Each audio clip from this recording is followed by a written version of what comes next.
আসসালামু আলাইকুম। এটিএন বাংলা সংবাদে আপনাদের সবাইকে স্বাগত জানাচ্ছি। ফাতিহা শাফি। শুরুতেই থাকছে বিআরবি কেবলস সংবাদ শিরোনাম। ঢাকায় কোনো বস্তি থাকবে না, দিনমজুররাও ফ্ল্যাটে থাকবে ঘোষণা প্রধানমন্ত্রীর। 10 তলা বঙ্গবাজার মার্কেট সহ 4টি প্রকল্পের ভিত্তি স্থাপন। বঙ্গোপসাগরে গভীর নিম্নচাপ, 120 কিলোমিটার বেগে উপকূলে আঘাত হানতে পারে ঘূর্ণিঝড়।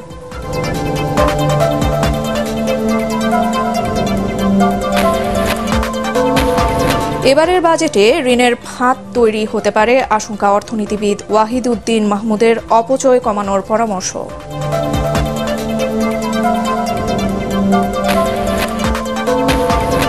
এবং অভাব খোঁচাতে বিদেশে পাড়ি দিয়ে প্রতারণার শিকার অনেকে, সর্বশান্ত হয়ে ফিরছেন দেশে। ক্ষতিপূরণ চাইলেই হুমকি ধামকি। শুনছিলেন বিআরবি কেবল সংবাদ শিরোনাম, আর এবারে জানিয়ে দেব বিস্তারিত সংবাদ। আওয়ামী লীগ ক্ষমতায় আসার পর বাংলাদেশকে অস্ত্র চোরাচালানের আন্তর্জাতিক রুট হিসেবে ব্যবহার বন্ধ হয়েছে বলে জানিয়েছেন প্রধানমন্ত্রী শেখ হাসিনা। রাজধানীর গুলিস্তানে 10 তলা বঙ্গবাজার পাইকারি মার্কেট সহ 4টি প্রকল্পের ভিত্তিপ্রস্তর স্থাপন অনুষ্ঠানে একথা বলেন তিনি। এ সময় ঢাকায় কোনো বস্তি থাকবে না, দিনমজুররাও ফ্ল্যাটে থাকবে বলে উল্লেখ করেন সরকার প্রধান। আপেল মাহমুদের রিপোর্ট।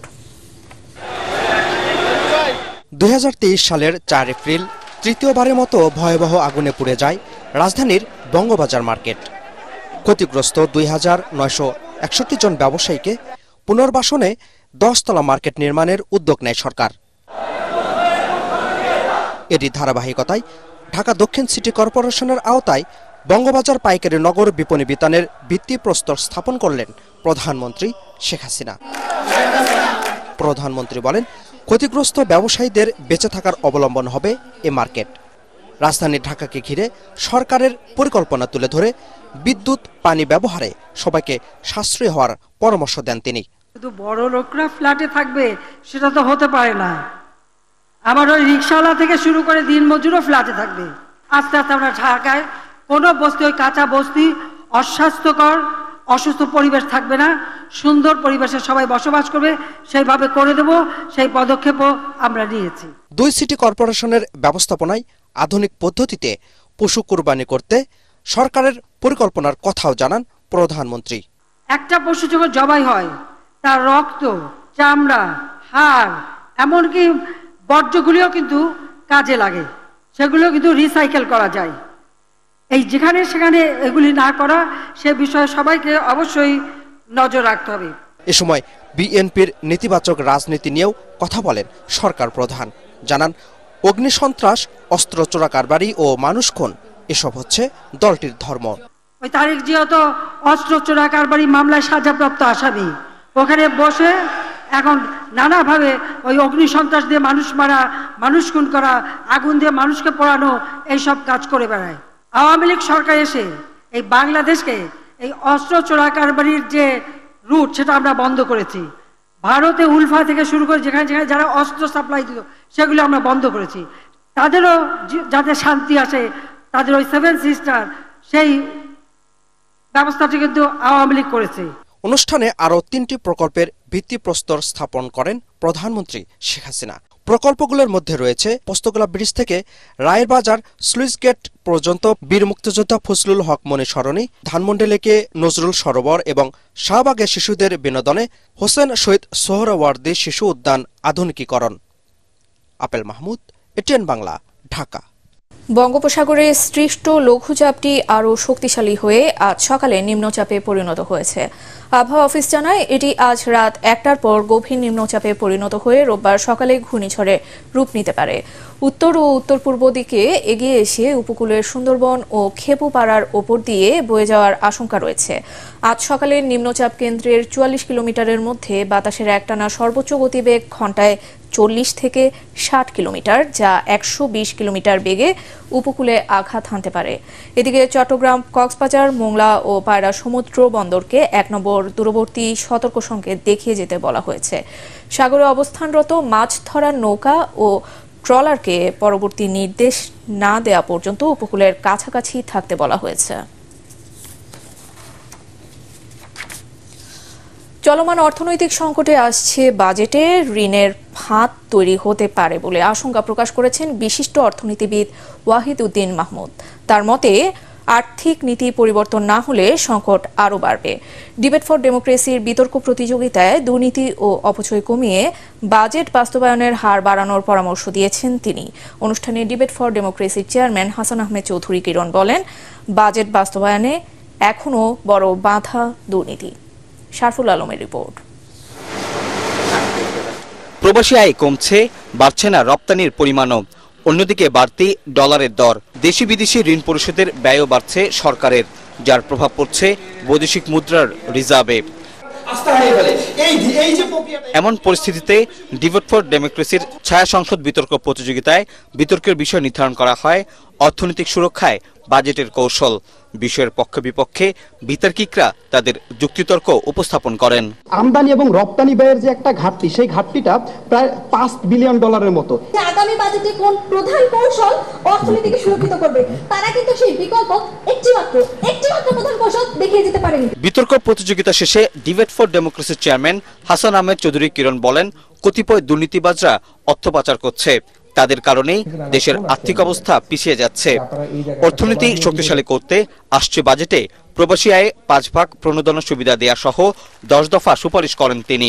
আর্থিক খাতের যদি বর্তমান যে রক্তক্ষরণ হচ্ছে, সেই রক্তক্ষরণকে যদি আমরা বন্ধ করতে না পারি, তাহলে কিন্তু আমরা রাজস্ব আয় বৃদ্ধি করি, প্রবাসী আয় বৃদ্ধি করি, রপ্তানি আয় বৃদ্ধি করি হলেও আমরা কিন্তু আমাদের এই যে আর্থিক খাতের সুরক্ষা, বাজারের বাস্তবায়ন, সেটি আমরা কোনোভাবে করতে পারবো না। যারা ঋণ খেলাপি, কর খেলাপি, যারা বিল খেলাপি, যারা দেশের টাকা লুট করে বিদেশে নিয়ে গেছে, তাদেরকে যদি আমরা দৃশ্যমানভাবে শাস্তি প্রদান করতে না পারি, তাহলে কিন্তু আমরা রাজস্ব আয় বৃদ্ধি বলি, অর্থনৈতিক সক্ষমতা কথা যত কথাই বলি, আমরা কোনো সক্ষমতা দিয়েই কিন্তু আমরা আমাদের অর্থনীতিকে আমরা শক্তিশালী করতে পারবো না। অনুষ্ঠানের প্রধান অতিথি বিশিষ্ট অর্থনীতিবিদ ওয়াহিদ উদ্দিন মাহমুদ জানান, অর্থনৈতিক অস্থিরতার মধ্যে কর আহরণে কৌশলী হতে হবে, অগ্রাধিকার ভিত্তিতে বিদেশি ঋণ পরিশোধও দিতে হবে বিশেষ গুরুত্ব। সরকারের সেই ঋণের নির্ভরতা বাড়ছে এবং এই প্রবণতা চলতে থাকলে এটা শুধু বৈদেশিক ঋণ পরিশোধের ক্ষেত্রে না, বাজেট ব্যবস্থাপনার ক্ষেত্রেও এক ধরনের ঋণের ফান্ড তৈরি করে। আর রাজস্ব সংগ্রহের দুর্বলতার কারণে আমাদের উন্নয়ন ব্যয় বাড়াতে পারছি না, এটা আমরা সবাই জানি। শিক্ষা, স্বাস্থ্য খাতে আমাদের যে জিডিপির অনুপাতেই বলি আর বাজেটের ব্যয়ের অনুপাতেই বলি, আমরা যা খরচ করি সেটা পৃথিবীর উন্নয়নশীল দেশগুলোর মধ্যে একদম নিচের দিকে। বিতর্ক প্রতিযোগিতায় বরিশাল বিশ্ববিদ্যালয়কে হারিয়ে বিজয়ী হয় ইডেন মহিলা কলেজ। শরফুল আলম, এটিএন বাংলা, ঢাকা।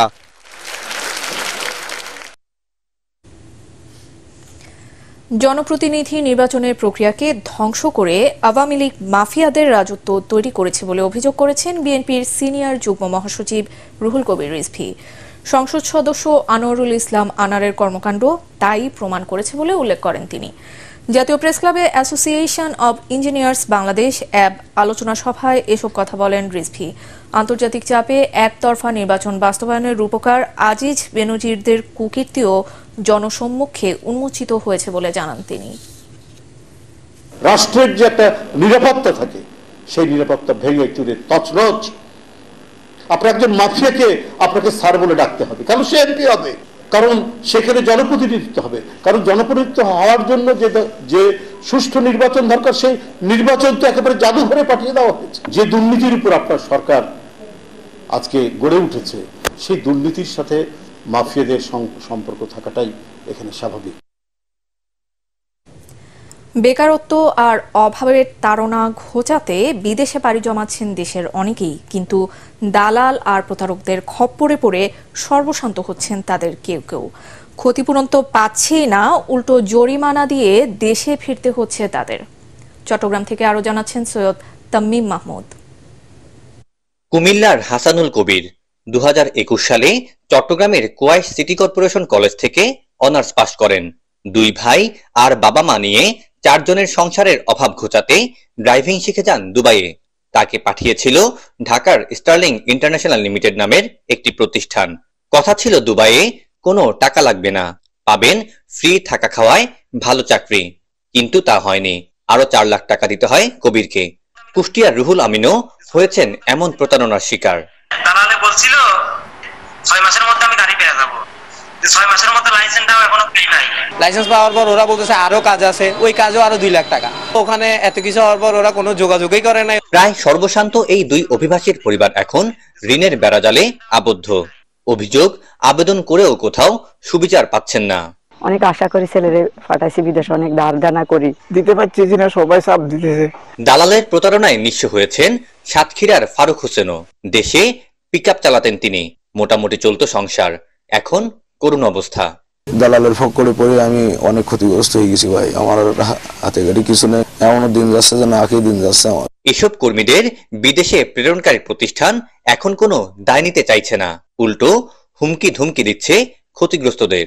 কোনো অভিযোগ থেকে থাকে আমরা ক্যান্ডিডেট বিএমইটি আছে, বিএমইটিতে যাবে, বিএমইটি উইল আমাদেরকে ডাকবে। বিএমইটির উচিত তাদের সঙ্গে যোগাযোগ করে এই যে যারা ফেরত এসছে তাদের ক্ষতিপূরণ দেওয়ার ব্যবস্থা তদন্ত করে যদি সেটা প্রমাণিত হয় যে এজেন্সি সেটা দায় রয়েছে, সেক্ষেত্রে এজেন্সির বিরুদ্ধে ব্যবস্থা গ্রহণ করা হয়। চট্টগ্রাম থেকে সবচেয়ে বেশি কর্মী যাচ্ছে দুবাই, ওমান, কাতার ও সাউথ আফ্রিকায়। 2023 সালের জানুয়ারি থেকে এ বছরের এপ্রিল পর্যন্ত চট্টগ্রাম থেকে বিভিন্ন দেশে গেছে 52,711 জন। সৈয়দ তামিম মাহমুদ, এটিএন বাংলা, চট্টগ্রাম। বিদ্রোহী কবি কাজী নজরুল ইসলামের 125তম জন্মবার্ষিকী আজ। এবছর জাতীয় কবির জন্মবার্ষিকী উদযাপনের প্রতিপাদ্য অগ্নিবীণার শতবর্ষ বঙ্গবন্ধুর চেতনায় শানিত রূপ। দিনটি উপলক্ষে বিভিন্ন রাজনৈতিক দল, সামাজিক এবং সাংস্কৃতিক সংগঠন কবির সমাধিতে শ্রদ্ধা জানায়। সৈয়দ রিয়াজের রিপোর্ট।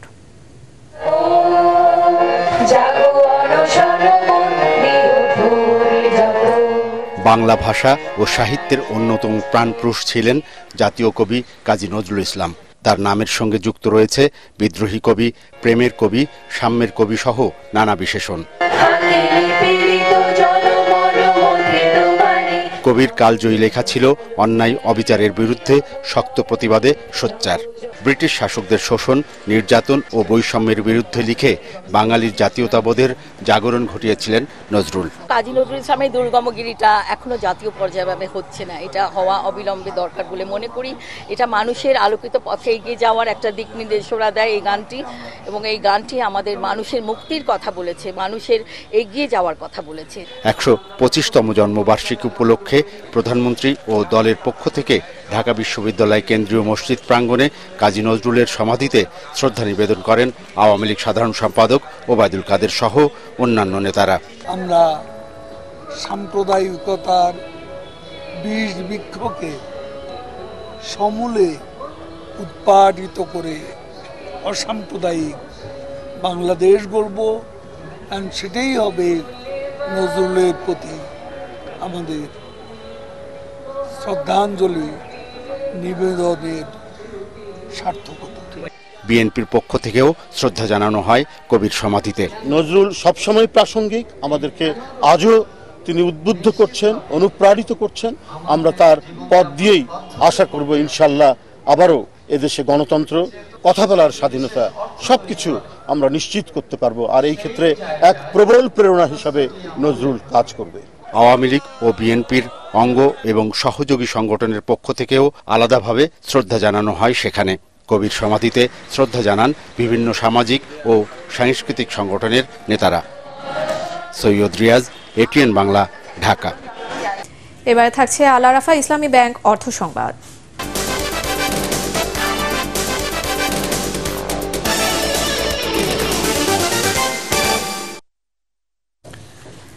দেশের বাজারে এলো ডিএক্সও মার্ক রেটিং এ number 1 smartphone Honor Magic 6 Pro. এতে রয়েছে 12 জিবি র্যাম ও 512 জিবি রোমের মেমোরি স্পেস। দ্রুত চার্জের জন্য রয়েছে 80 ওয়াট ফাস্ট চার্জিং এবং 66 ওয়াট ওয়্যারলেস চার্জিং টেকনোলজি। দুর্দান্ত ক্যামেরা, আলট্রা ডিউরেবল ডিসপ্লে ও পাওয়ারফুল পারফরমেন্সের অনার ম্যাজিক 6 প্রোর দাম নির্ধারণ করা হয়েছে 1,29,999 টাকা। প্রি বুক করলে রয়েছে উপহার এবং ক্রেডিট কার্ডে 0% ইন্টারেস্টে সর্বোচ্চ 18 মাসের ইএমআই সুবিধা। অনুষ্ঠানে অনার বাংলাদেশের ব্র্যান্ড অ্যাম্বাসেডর অভিনেত্রী জান্নাতুল ফেরদৌস ঐশীর সঙ্গে পরিচয় করে দেওয়া হয়। এ সময় স্মার্ট টেকনোলজিস বিডি লিমিটেডের ব্যবস্থাপনা পরিচালক Zahirul Islam, Honor Bangladesh country director mister Lang উপস্থিত ছিলেন। দুর্নীতি করে কোনো জাতি উন্নতি করতে পারে না, আর উন্নতি করলেও তা টেকসই হয় না বলে মন্তব্য করেছেন দুর্নীতি দমন কমিশনের চেয়ারম্যান মঈনুদ্দিন আব্দুল্লাহ। জাতীয় প্রেস ক্লাবে এক আলোচনায় তিনি বলেন, মানি লন্ডারিংয়ের অভিযোগ দেরিতে আসায় অপরাধীদের বিরুদ্ধে ব্যবস্থা নিতে দুদককে বেগ পেতে হচ্ছে। আরও জানাচ্ছেন ইয়াসিন রানা। জাতীয় প্রেস ক্লাবে দুর্নীতি দমনে নাগরিকদের ভূমিকা শীর্ষক আলোচনা সভার আয়োজন করে human rights and peace for Bangladesh. এ সময় বক্তারা দেশের বিভিন্ন সেক্টরের দুর্নীতি ও দুদকের করণীয় বিষয়ে কথা বলেন। দুর্নীতিতে জিরো টলারেন্স নীতিতে আরো কঠোর হবার পরামর্শ দেন তারা। দুর্নীতি কিন্তু আপনার আমার পক্ষে করা সম্ভব না। যেখানে ক্ষমতা নেই সেখানে দুর্নীতিও নেই। একটা মজার ব্যাপার দেখেন যে বাংলাদেশে ক্ষমতা বদলের সঙ্গে সঙ্গে দুর্নীতিবাজদের তালিকা বদল হয়ে যায়। মিডিয়া রিপোর্টটা নিয়ে যদি দুদক কাজ করে, অনুসন্ধানে দিয়ে দেয় সরাসরি, প্রত্যেকটা ক্ষেত্রে কিন্তু দুদক দেখবেন যে দুর্নীতিবাজদের অনেক ধরতে পারবে। দুর্নীতি দমন কমিশনের চেয়ারম্যান মঈনুদ্দিন আব্দুল্লাহ বলেন, দুর্নীতি বলতে শুধু সরকারি কর্মকর্তা কর্মচারীদের ফোকাস করা হয়। এই সুযোগে অন্য পেশার মানুষও দুর্নীতি করে। মানি লন্ডারিং এর বিষয়ে তিনি বলেন, বাংলাদেশ ব্যাংকের নজর এড়িয়ে কিভাবে টাকা পাচার হয়, যেখানে $10,000 নিতে হলে তাদের অনুমতি লাগে। বাংলাদেশ ব্যাংকে আপনি জানতো একটা টাকা পাঠানোর জন্য, আপনার চিকিৎসার জন্য $10,000 নিয়ে জানতো, বাংলাদেশ ব্যাংকের পারমিশন ছাড়া পারবেন? তো এগুলি যায় কিভাবে? এই যে মন্দ লোন যে হয়, ব্যাড লোন যেগুলি হয়, বাংলাদেশ ব্যাংকের বা বিভিন্ন দপ্তরের অডিটিং সিস্টেম আছে না, তারা তো অডিট করে, যেগুলি লোন দেওয়া হয় অডিট করে। কোথাও আসে যখন খেলাপি হয়ে যায় তখন জানা যায়। দুর্নীতিগ্রস্ত জাতি কখনো উন্নতি করতে পারে না বলেও মন্তব্য করেন তিনি। দুর্নীতি রেখে দেশের উন্নয়ন করা সম্ভব না, এবং উন্নয়ন হলেও এটা টেকসই হবে না। দুর্নীতি প্রতিরোধে প্রত্যেক নাগরিককে সচেতন হতে হবে জানিয়ে দুদক চেয়ারম্যান বলেন, পরিবার থেকেই দুর্নীতির বিরুদ্ধে শিক্ষা দিতে হবে। ইয়াসিন রানা, এটিএন বাংলা, ঢাকা। সংসদ সদস্য আনোয়ারুল আজিম আনার হত্যার সুষ্ঠু বিচার ও মূল পরিকল্পনাকারীদের আটক ও দৃষ্টান্তমূলক শাস্তির দাবিতে অবস্থান কর্মসূচি পালিত হয়েছে। সকালে কালীগঞ্জ নিহত সংসদ সদস্যের বাসভবনের সামনে উপজেলা আওয়ামী লীগের নেতাকর্মীরা এ কর্মসূচি পালন করেন। এতে স্থানীয় আওয়ামী লীগ নেতা মোস্তাফিজুর রহমান বিজু, সদ্য নির্বাচিত উপজেলা চেয়ারম্যান শিবলী নোমানী, সাবেক উপজেলা চেয়ারম্যান জাহাঙ্গীর হোসেন ঠান্টু ও কালীগঞ্জ পৌরসভার মেয়র আশরাফুল আলম সহ শতাধিক নেতাকর্মী উপস্থিত ছিলেন। প্রাণী সম্পদ অধিদপ্তরের সহযোগিতায় বিভিন্ন কর্পোরেট কোম্পানি এবং তেজগাঁও ডিম সমিতির কারসাজির জন্যই ডিমের বাজার অস্থির হয়ে ওঠে বলে জানিয়েছে Bangladesh poultry association. Dhaka reporters ইউনিটিতে ডিমের দাম ওঠানামা নিয়ে সংবাদ সম্মেলনে এ অভিযোগ করেন সংগঠনটির সভাপতি সুমন হাওলাদার। তিনি জানান, মোবাইল, SMS ও ফেসবুকের মাধ্যমে দেশব্যাপী ডিমের দাম নির্ধারণ করে তেজগাঁও ডিম সমিতি, পরে কম দামে কিনে কোল্ড স্টোরেজে সংরক্ষণ করে পরবর্তীতে বেশি দামে ডিম বিক্রি করে এই সিন্ডিকেট। এতে প্রান্তিক পর্যায়ের খামারিরা দিন দিন নিঃস্ব হয়ে যাচ্ছে। শুধুমাত্র গত এক মাসে 360 কোটি টাকার লোকসান হয়েছে বলেও জানায় বাংলাদেশ পোল্ট্রি অ্যাসোসিয়েশনের নেতারা। উৎপাদন করে একজন প্রান্তিক খামারি কেন তেজগাঁও আড়তদার দাম নির্ধারণ করবে? আর সারা বাংলাদেশে একটি মাত্র বাজার তেজগাঁও ডিম সমিতি, রাতের বাজার। আমি চট্টগ্রামে ডিম বিক্রি করব, উনি খামার থেকে ডিমটা নিয়ে যাবে, কিন্তু তেজগাঁও বাজারে রাতে যে দামে বেচা কিনা হবে এই দামে তারা হিসাবটা পরিশোধ করবে। এবারে থাকছে পার্টেক্স খেলার খবর।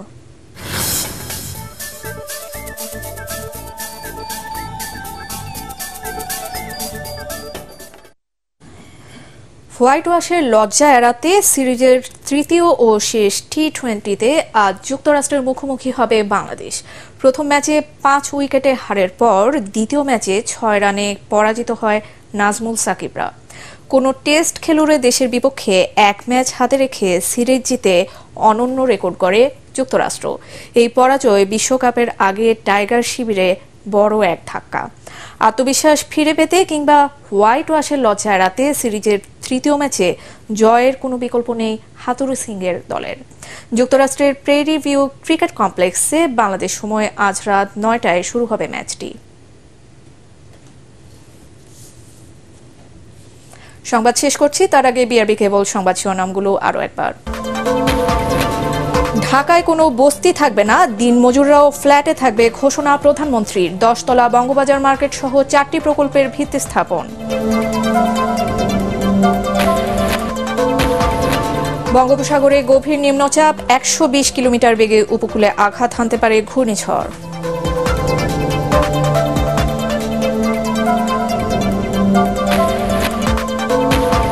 এবারের বাজেটে ঋণের ফাঁদ তৈরি হতে পারে আশঙ্কা অর্থনীতিবিদ ওয়াহিদুদ্দিন মাহমুদের। অপচয় কমানোর পরামর্শ।